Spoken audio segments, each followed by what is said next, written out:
Hola, les saludo con toda la cordialidad del mundo.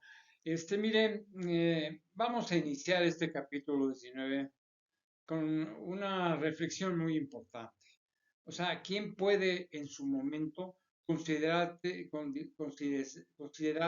discípulo de Jesucristo? No solamente en esa época, cuando él vivió, sino posteriormente, después de que se instituyó el cristianismo. O sea, ¿quiénes realmente pueden considerarse pues, discípulos de Jesucristo? Aunque Mateo lo mencionó en su versión del Evangelio, Lucas lo narra de otra forma, que es muy importante repetirlo en cuanto a la disposición de derecho o de palabra, para quien puede considerarse discípulo de Jesucristo. O sea, quien así se considere debe hacer lo siguiente. O sea, como lo dijo el Hijo de Dios. Dijo, lo que cuesta servir a Cristo. Esto está en el Evangelio de Lucas, en 14, versículos 25 al 33, por si quieren estudiarlo o llegar a él. O sea, en otras palabras, ¿quién puede ser discípulo de Jesucristo? Y así no nos dijo. O sea, Jesucristo nos dijo esto, si quiere servirlo a Él, ser su discípulo. O sea, primero, aborrecerá a su padre y madre, o madre e hijos, hermanos y hermanas, y también su propia vida. Llevará su cruz y vendrá en pos de mí. Eso es lo que dijo Jesucristo. Quien quiera ser discípulo de Jesucristo tiene que hacer esto. Emocionalmente, no despreciar a la mamá, al papá, las hermanas, no. Simplemente tomar una posición entregada, total y completa con Jesucristo. Cuando estuvo él y después los que quieran ser sacerdotes y los que quieran promover la palabra de Dios, a mí, yo así lo siento. Miren, y no desprecio a mis hermanas ni a mis papás para nada. Es simplemente una posición emocional y espiritual. O sea, seguir al Hijo de Dios como discípulo significa predicar su evangelio, les digo, predicar su evangelio y todas las ordenanzas como mandamientos de Dios, lo que Él nos lo enseña. O sea, nadie nos pide también renunciar a todo lo que poseemos. O sea, solamente así podremos considerarnos sus discípulos. Yo me considero un discípulo de Jesucristo. Después de tantos años, imagínense nada más. De otra forma, tratemos de ser lo que yo les he dicho siempre, que traten de ser buenos cristianos. Si no quieren ustedes propagar el Evangelio de Jesucristo y de Dios, pues traten de ser buenos cristianos. Miren, por ejemplo, en la parábola del hijo pródigo, esto lo van a encontrar en Lucas, que apartado 15, versículo 11 al 32. Lucas nos relata cómo Jesucristo nos ejemplifica de una manera sencilla el acto de arrepentimiento, o sea, del arrepentimiento que debe ser premiado. O sea, esto lo van a encontrar en Lucas 15:32. Porque el que siempre está con Dios, siempre se encontrará en gracia y ventura. Eso también lo van a encontrar en Lucas 15:31.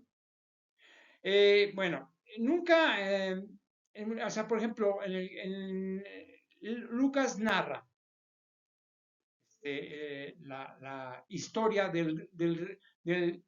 ¿cómo se llama? De siempre encontrará, por ejemplo, según Lucas, o sea, bueno, o sea, déjenme recordar, o sea, Lucas nos relata con Jesucristo, no sé qué ejemplifica de una manera sencilla el acto del arrepentimiento, o sea, que debe ser premiado. Ustedes lo van a encontrar en Lucas 15:32, porque el que siempre está con Dios, siempre se encontrará en gracia y ventura. Esto también lo señala Lucas. en 15:31. Lucas narra la historia, por ejemplo, del rico y Lázaro. Pues esto lo van a encontrar en Lucas 16, versículos 19 al 31, en donde va dirigido su contenido, seguramente a quienes continúan estancados en el Antiguo Testamento y no evolucionaron hasta el Evangelio dentro del Nuevo Testamento. Entonces, consecuencia del anterior, por supuesto, ¿no? Primero, porque se dirigen a Abraham como padre de las tribus de Israel, o sea, mejor diría, bisabuelo de estos, porque es padre de Isaac y abuelo de Jacobo, de Jacob, así de Israel, por lo que normalmente se le conoce como Israel. Entonces, dicho esto, probablemente Lucas no pudo, o sea, no puso atención a lo que dijo Jesucristo y que yo lo leí en Mateo 5:48. O sea, así dijo Jesucristo. Sed pues vosotros perfectos, como nuestro Padre que está en los cielos es perfecto. O sea, nos pedía Jesucristo que seamos perfectos como su Padre, o sea, Dios. Parece ser que Lucas se confundió digamos, en el único perfecto que existe, Dios. Abraham fue elegido, pero no es superior a él. Esta historia, repito, se refiere a judíos que se quedaron en el judaísmo y que no se enteraron que el Hijo de Dios estuvo entre nosotros. En el Nuevo Testamento está perfectamente claro. O sea, en el deber del siervo, por ejemplo, es otra parábola de Jesucristo. Lo van a encontrar en Lucas, apartado 17, versículo 7 al 10. O sea, nos narra lo que Jesucristo pensaba de lo que debía hacer un siervo de Dios, un siervo del Evangelio, como yo me considero.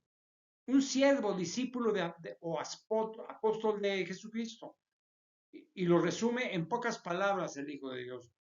Así lo resume en pocas palabras Jesucristo. Cuando hayáis hecho todo lo que o ha sido ordenado, decid, siervos inútiles somos, lo que debíamos hacer nosotros, básicamente. O sea, nos quiso explicar Jesucristo que seremos tan inútiles, malos siervos o malos cristianos, cuando solamente cumplamos con los mandamientos y las ordenanzas de Dios. Si solamente predicamos el Evangelio sin haber todo, o sea, hacer todo nuestro esfuerzo, ¿para qué? Pues para perfeccionarnos y ser dignos de Dios y Jesucristo. Algo lo menciona Lucas en el apartado 17, versículo 10. Más adelante Lucas nos describe un hecho que nos enseña nuevamente la necesidad de ser agradecidos, sobre todo con nuestro Creador, y dedicarnos a pedirle lo que se nos ocurra. Al Hijo de Dios el Hijo de Dios nos dijo, no, pues voy a hacer todo lo que sea a Dios, ¿no? Y el Hijo de Dios nos dijo, pedid y se os dará. Eso está en Mateo 7, versículo 7. Ya les había comentado este tipo de frases que dijo Jesucristo, pero no porque ya lo digan se los va a dar. Ya os había comentado esto sobre el contenido de este apartado. Sin embargo, debemos recordar su importancia en el sentido que tiene dentro de la realidad en cuanto a lo que se nos dará, o sea, siempre que lo merezcamos y no abusemos de la enorme bondad de Jesucristo. Así que cuando preguntó el Hijo de Dios, no son 10 que fueron limpiados. O sea, no hubo quien volviese y diese gloria a Dios, sino este extranjero. Es como una pregunta, ¿no? Que se hizo Jesucristo. O sea, no son 10 los que fueron limpiados, dijo, y se hace otra pregunta. No hubo quien volviese y diese gloria a Dios, sino este extranjero. O sea, esto no sucede normalmente y ha sucedido a través de la historia de la humanidad cuando por alguna razón recibimos un beneficio o una cura. Logrando este o esta, nos olvidemos hasta de nuestros rezos. Y como lo dijo Jesucristo al samaritano, al agradecido, al que sabe reconocer, levántate, vete, tu fe te ha salvado.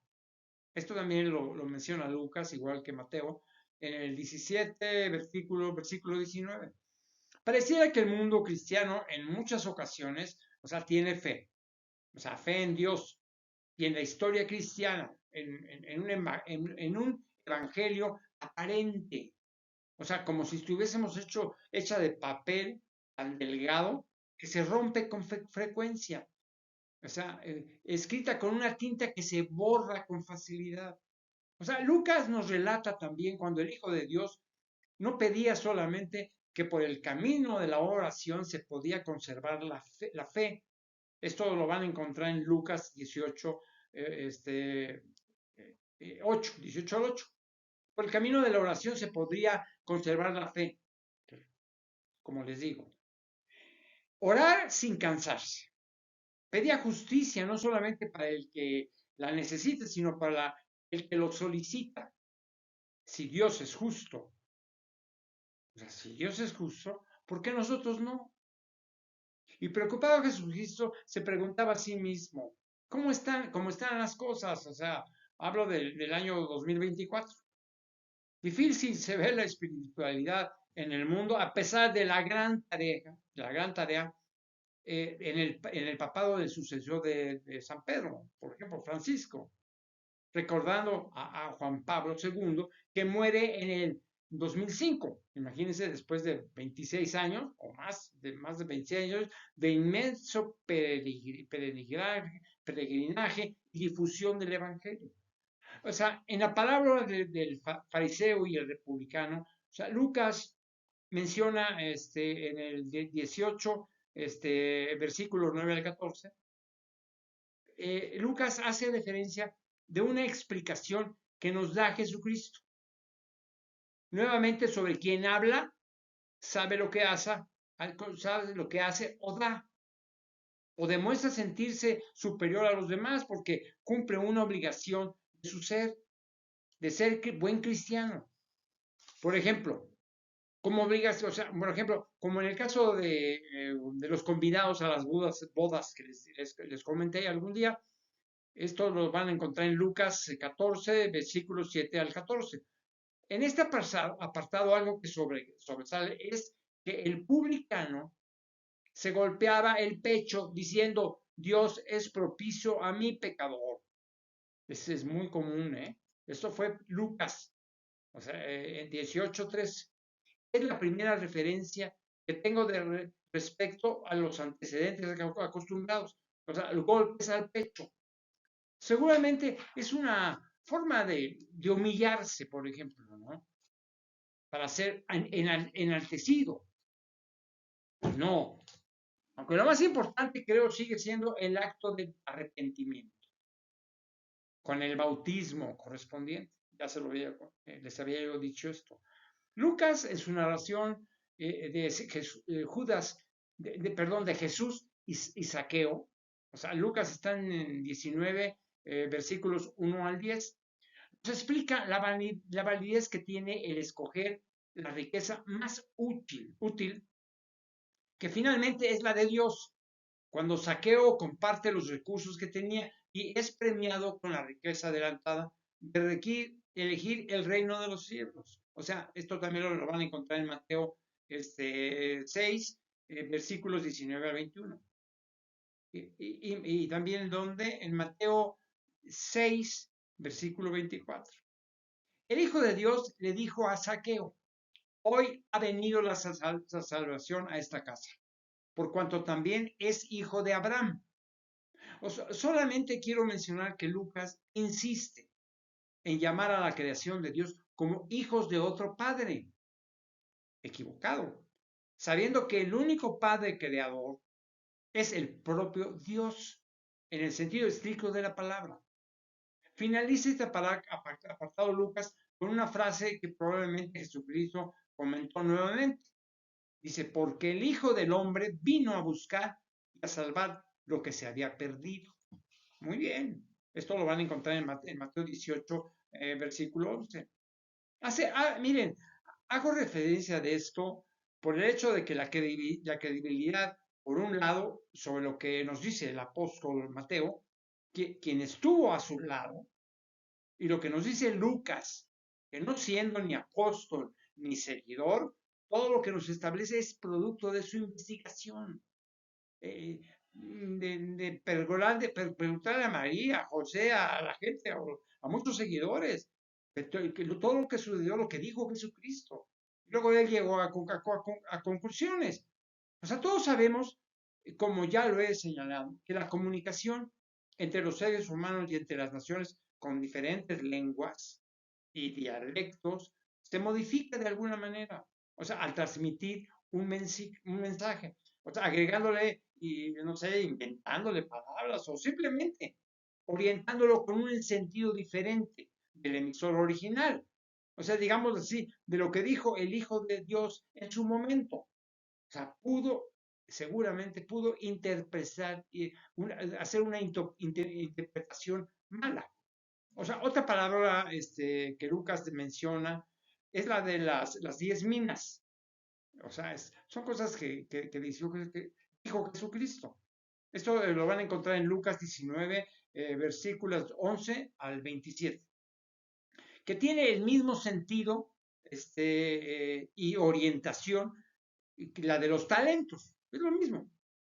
O sea, que ya les comenté los talentos. Esto lo encuentran en Mateo 25, versículo 14 al 30.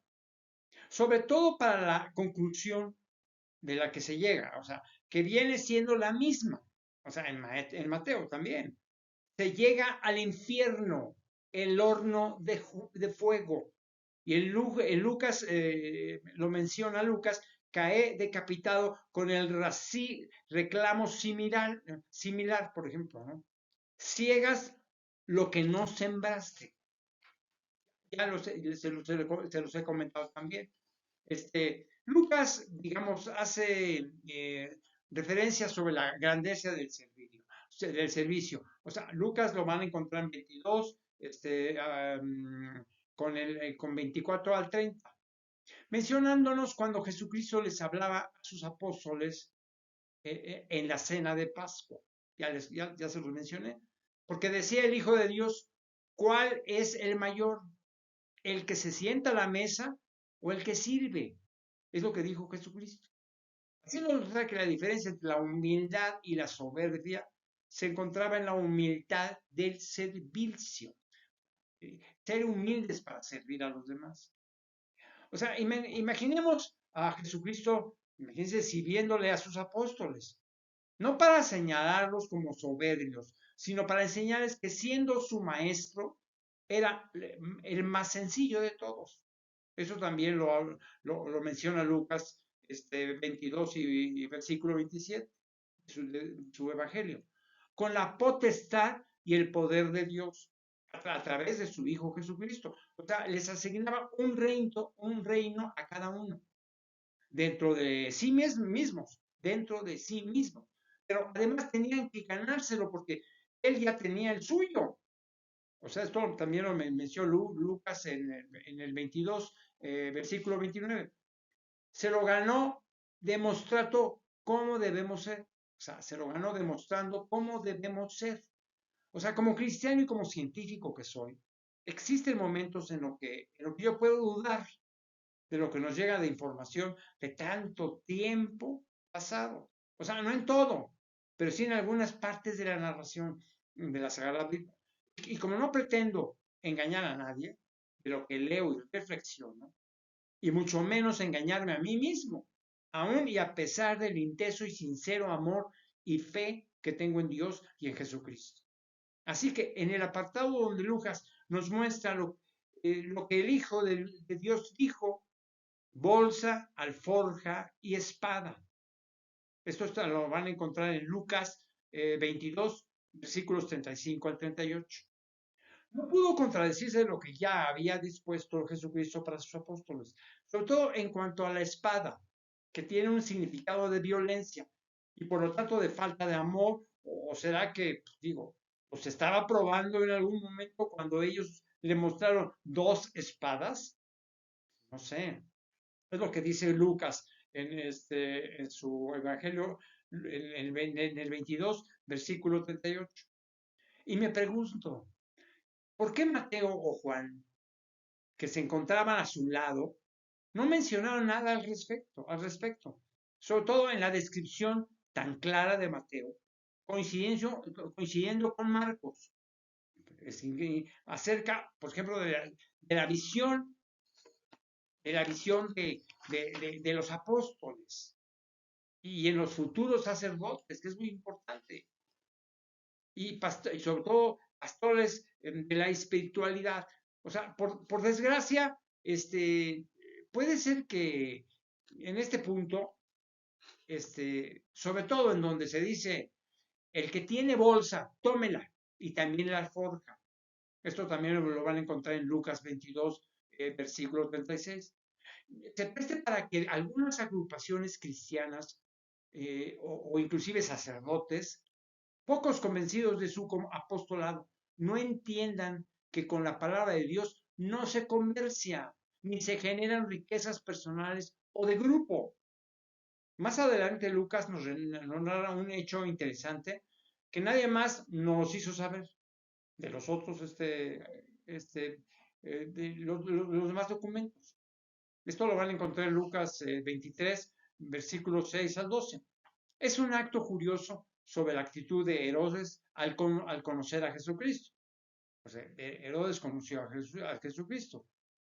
Entonces, tanto había escuchado de él que deseaba ver algún milagro. O sea, como esperando una función especial para su investidura como dirigente romano, como si se tratara de un espectáculo. Claro, digo, ante la falta de fe, la presencia del morbo, no se podía esperar más que la agresión después del silencio del Hijo de Dios. También lo menciona Lucas 23, artículo 9, que no obedecería a nadie más que a Dios, su Padre. Con esto Lucas nos dejó, de hecho, o sea, nos dejó hechos que logró escuchar y que cumplió con transmitirlos. O sea, muchos de ellos enriquecen el Evangelio y debemos agradecerle eternamente su entrega y su dedicación en el nombre de Dios, en su investigación, en todo lo que hizo Lucas. Al llegar al Evangelio según San Juan, siendo el cuarto que reflexiono, me encuentro, por un lado, frente a una interpretación que no coincide plenamente con las otras tres versiones, como si fuese diseñado para un fin particular. Así lo analizo sin perder mi fe. Y por otro lado, no termino por entender el por qué Mateo no escuchó y observó algo tan definitivo como lo que Juan nos dice, palabras o frases tan concluyentes que forman parte fundamental de la liturgia. O sea, la liturgia quiere ser que conjunto de ritos y oraciones determinado por la autoridad competente.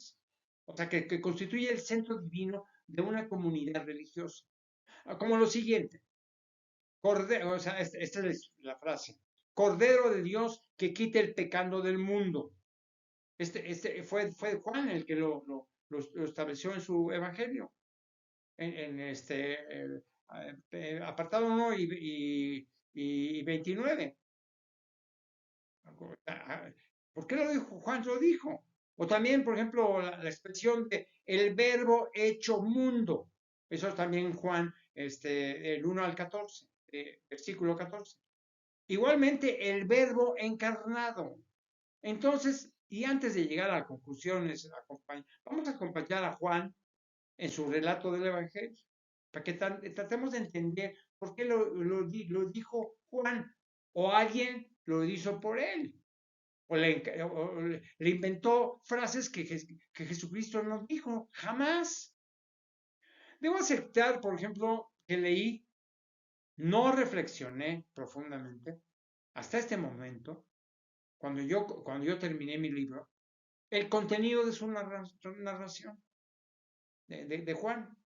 Pero me da la impresión inmediata de que Juan nos muestra digamos, una historia diferente, tratando de ser honesto con ustedes y con todos, que en algunos eventos modificó la historia de los hechos o también que fueron modificados, como dije, para un fin particular, de expresiones y palabras que el Hijo de Dios jamás manifestó.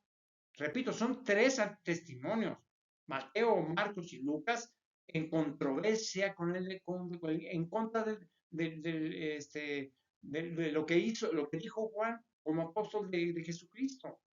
Es muy simple el análisis que estoy haciendo. Solamente que el que narró esta versión del Evangelio de Juan, se trata pues, de otro Juan, un escribano por ahí de esas épocas. O sea, de tantos que existieron en la historia bíblica. Entonces, se trata de este Juan, hermano de Jacobo e hijos de Zebedeo. Ojalá y no nos encontremos frente a la narrativa de una historia que no existió, por lo pronto, en donde no coincide con las demás versiones de los evangelios y que pueden ser producto de su imaginación o con el tiempo que la propia religión católica pudiese haber intervenido en la modificación de algunos conceptos. O sea, como insisto, estructurar su liturgia en base a un proyecto institucional que aunque intrascendente, porque lo importante es la fe y el arrepentimiento, y eso los he dicho mucho. Si se crearían muchas dudas ante la veracidad de lo que nos menciona en especial el Evangelio según San Juan, todo es la fe y el arrepentimiento, es lo más importante. Nos pueden decir muchos más evangelios, pero si no tienen fe y arrepentimiento, pues no pasa nada, ¿no? Al corazón abierto de un creyente es muy viable conducirlo y sería muy deshonesto hacerlo con mentiras, o sea, con palabras, ordenanzas o estipulaciones que nunca expresó Jesucristo. O sea, no pretendo con mi postura caer en la especulación. Al contrario, trato de aclarar cualquier posición espiritual que parezca fantasía o relato de novela que nada beneficiaría al futuro de la cristiandad. O sea, estoy en paz con Dios y Jesucristo. Ellos saben de mi trabajo y mi servicio. Por ello, como intelectual que soy, es mi compromiso espiritual defender el verdadero origen de los hechos y la correcta interpretación de la palabra de Dios. No voy a andar inventando cosas para mí. Es mi análisis profunda de la Biblia y del Nuevo Testamento. La verdadera fe, o sea, no, para que entiendan ustedes, la verdadera fe no es creer ciegamente en lo que nos dicen los demás, es convencernos de que el contenido de las palabras y sobre todo la de Dios fueron expresadas por un corazón honesto, una mente lúcida y un amor a toda prueba de nuestro Creador. O sea, Moisés empezó la gran obra rectora al hablar con Dios y Jesucristo nos confirmó su existencia, su poder sobre todos y todas las cosas, así como de las leyes del mundo diseñadas por los hombres. O sea, Jesucristo tuvo su labor total para convencernos. Yo empezaré, no sé, preguntándome, si en la época de Casiodoro de Reina, estoy hablando de 1569, el que hizo la Biblia que yo leí sobre Casiodoro de Reina. O sea, el Evangelio de Juan lo encontró como ahora es observado. O fue modificado cuando el emperador romano Constantino reconoció al cristianismo en el año 313 después de Jesucristo. O también la reforma de 1600 después de Jesucristo. En este último cambio se proyecta el protestantismo. O sea, surge el protestantismo y la iglesia romana se transforma en religión católica, apostólica y romana, quien posiblemente utiliza este último evangelio para formar sus ritos y procedimientos, sus exigencias, la formación de sus sacramentos y sus maneras propias de predicar en contraposición de las demás religiones cristianas, como el propio protestantismo, los ortodoxos, los evangelistas, metodistas y demás religiones del cristianismo. O sea, no olvidemos que el poder e influencia de los dirigentes de la religión católica es superior a todas las demás organizaciones que pertenecen al cristianismo. Así que si consideramos que la Santa Biblia tuvo revisiones serias, debemos reflexionar, aunque desconozco en qué forma, qué sentido le dieron, con qué bases o fundamentos de análisis llevaron a cabo dichas revisiones. Una muy seria, por ejemplo, en 1569, después de Jesucristo, como les digo, fue la que hizo Casiodoro de Reina, u otra revisión de Cipriano de Varela en 1600 después de Jesucristo. O sea, debemos entender que en esa época ya se habían dado las rupturas y la reforma de la estructura de los cristianos. Así es que los dirigentes papales de esa religión, de la religión católica, que se encontraban ejerciendo su función, fueron Pío IV, precisamente con Casiodoro de Reina y Clemente VIII, con Cipriano de Varela. Clemente VIII con Cipriano de Varela, porque no creo que se hicieran las revisiones sin la participación de estos pontífices, los papas. Lo que sucedió en esas revisiones deben atribuírseles a las santidades de Pío y Clemente, con quienes seguramente analizaron y posiblemente ajustaron algunos datos que produjeron modificaciones, que bien pudieron reorientar la actividad espiritual católica dentro del contenido del Nuevo Testamento, en especial respecto al Evangelio según San Juan. O sea, los hechos de los apóstoles y claro, todas las epístolas de Pablo, para terminar con el Apocalipsis de Juan. O sea, todo esto interconectado y posterior a la muerte del Hijo de Dios. Si se hicieron modificaciones en contra de lo original, malo por ellos, ya se han juzgado por Dios. Y él sabrá decidir quién tuvo razón y quién tuvo errores.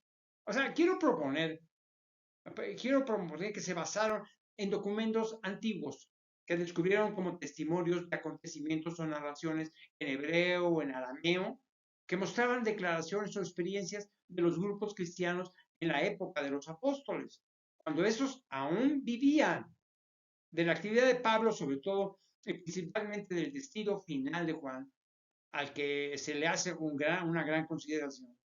No deseo, sin embargo, realmente prejuzgar acciones que se encuentran ante los ojos de Dios. ¿Quién será el que realmente juzgue sus actos? Sin embargo, debo ser objetivo en mis apreciaciones para orientar la verdad que siendo alrededor primordialmente del contenido en las versiones del Evangelio. Respecto al Antiguo Testamento, seguramente no ha podido ser modificado porque se encuentra muy bien guardado y soportado por el pueblo judío. O sea, en muchos manuscritos hebreos que corresponden a la historia de los hijos de Israel. O sea, con 2000 años de historia antigua, antes de la llegada de Jesucristo.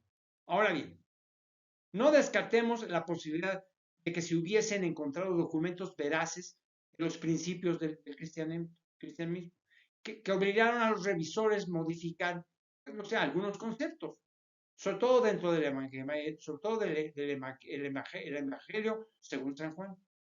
Lo que se presta a confusión es que están dirigidos los cambios para beneficiar a una sola vertiente del cristianismo, o sea, a la religión católica. Dios sabe exactamente cómo se presentaron las cosas y los hechos. Nadie mejor que Él, entonces sabrá cómo juzgar a cada quien. Por sus actos, repito, es irrelevante porque lo esencial ya lo narró Mateo y lo confirmó Marcos y Lucas. O sea, Jesucristo, su vida, doctrina y muerte está por encima de cualquier interés humano en particular. ni época posterior a él. En el Evangelio de San Juan encontramos que más del 70% de títulos de alguna narración, o sea, 60 al 79, por ejemplo, no fueron conocidos o considerados por los otros tres versiones del mismo. Esto quiere decir que según San Juan, ni Mateo, Marcos o Lucas se encontraban en esos momentos al lado de Jesucristo o investigaron, qué sé yo. En el caso de Mateo, o muy cerca de las informaciones, como en Marcos, por ejemplo. O sea, Marcos, que era, no sé, ayudante de los apóstoles después de la muerte del Hijo de Dios, o realizando una investigación extensa, como en el caso de Lucas. Eso es una verdad que no podemos ir en contra de ella, porque tiene mucha base, historia. Debemos estar de acuerdo, sin embargo, que algunos datos fueron producto de comentarios, por ejemplo, ¿no? Los comentarios que le hicieron a Juan, seguramente, de quienes participaron o acompañaron al Hijo de Dios. Lo que no me parece exacto, repito, es que son muchas las palabras y frases que según Juan dijo Jesucristo. Además que solamente escuchó él, el propio joven apóstol. O sea, la interpretación que realizó del Evangelio es personal y me pongo en las manos de Dios para ser juzgado. Si mis palabras lastiman la historia universal de la creación y de su contenido espiritual, o sea, la única protección que tengo, sin preocuparme ser juzgado o dañado, es que no estuve presente, por desgracia, ¿no? Al lado del maestro, imagínense nada más, del nacimiento de mi fe. O sea, mi fe nace porque tiene raíces espirituales y racionales, muy sólidas, sin considerarme, por favor, sin considerarme fanático. No soy fanático, ni escapista del dolor humano. Y menos aún lo hago por el temor de morir en la ignorancia o en el pecado. No tengo miedo de eso. Dios me ha dado las señales suficientes para creer en Él y en su Hijo, al permitir que utilice mis habilidades para servirlo, como escritor, como analista y un profundo escudriñador de la condición humana. Sobre todo porque alcancé tres niveles de equilibrio necesarios para todo ser humano. Feliz. La paz psicológica, la paz emocional y la paz espiritual. Pues, soy un ser humano feliz. ¿Por qué? Porque alcancé la paz psicológica, la estabilidad interna, en la psicología. Logro la paz emocional en relación con los demás seres humanos. Y por supuesto, la paz espiritual. Todo para ser digno de su creación y gracias a sus mensajes. Apuntaré enseguida solamente algunos aspectos que me parecen sobresalientes o que tienen alguna orientación, que indican algo en particular y que contrastan, porque si yo no me cerrara completamente en lo que nos dice Juan, o porque si en mi conciencia se establecieran dudas que me condujeran a tomar como referencia única sobre lo que aprendí de Mateo. O sea, yo terminaría siendo injusto en mis apreciaciones. Entonces, no me queda más remedio establecer las diferencias y credibilidad de cada uno. Eso es lo que yo siento. O sea, ¿qué podemos decir del apóstol Mateo? De acuerdo a mi apreciación. Ante todo, debemos considerar la importancia del Evangelio narrado por Mateo, porque con él se inicia el Nuevo Testamento, por las razones que ustedes imaginen. Mateo fue el primer apóstol elegido por Jesucristo con una orientación muy clara para hacerla, como yo lo pienso, su escribano oficial, el que escribía lo que él esperaba un evangelio cierto, que tuviera certeza en lo que va a decir. Existe en el evangelio que narra Mateo claridad, secuencia, objetividad, lo cual nos proporciona una gran certeza, por lo menos por lo que a mí respecta. Jesucristo no le entregó a Mateo ninguna responsabilidad que mencionara como lo hizo con Pedro, el líder de su cristiandad, posiblemente por las capacidades innatas de Mateo y conocidas o detectadas por el Hijo de Dios. Me imagino que Jesucristo le indicó que no perdiese detalle de lo que estaba sucediendo. Sugerencia que bien pudo entender el publicano a Mateo, como una orden para recopilar datos, cuantificarlos y ordenarlos, o tan solo describirlos, como los veía y escuchaba, porque después no se tuvo conocimiento de sus actos. Si se dedicó a predicar como lo pidió a todos el Hijo de Dios, seguramente lo mataron o se aisló del mundo, pero sobre todo nos dejó un evangelio extraordinario. Mateo aprendió pronto lo relevante de su misión personal para darnos a conocer lo que realmente sucedió, a pesar de los escépticos. Quien sea un escéptico es el que dudan o simulan dudar de lo que está probado de una forma evidente o incuestionable. O también por los agnósticos. Lo que agnóstico quiere decir quienes dicen que lo absoluto es inaccesible para el entendimiento humano o que consideran toda metafísica como de poco aprecio o importancia. Y no hablemos de los ateos, porque por este momento, para mí, los ateos son parte de la nada. O sea, son nada, tan fácilmente. Miren, Mateo seguramente habló con el Hijo de Dios por largas horas. Imagino que éste le pidió que narrara a los demás con la escritura lo que sucediere, lo que viera, lo que escuchara y todo. Mateo conocía sistemas de cálculo, por lo tanto, estaba preparado y tenía lógicamente una apreciable memoria. Eso es evidente, con toda la humildad y la sencillez de un grande. Mateo, al terminar de escribir el Evangelio, se retiró, como lo anoto, probablemente a la meditación, a su recogimiento espiritual, ya que no existen evidencias de que realizara prédicas o difusión verbal del Evangelio, o sea, que describió en su documento escrito. O sea, siendo judío, el apóstol Mateo dejó con toda seguridad, ayudado o no con su testimonio en hebreo, la custodia del documento de la comunidad cristiana. A los hombres y mujeres documentó a la comunidad cristiana, o sea, a los hombres y mujeres que participaron, por ejemplo, de alguna manera en el proceso para que continuara la obra de divulgación de la vida y muerte de Jesucristo. O sea, no le veo, digo, otro camino a mis conclusiones. Y de aquí, en este momento lo vamos a terminar ahora.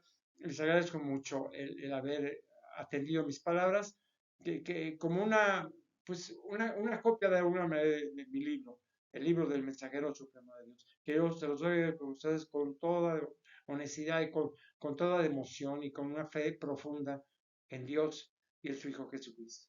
Por lo tanto, le pido a Dios y a Jesucristo que les dé una bendición por haberme escuchado.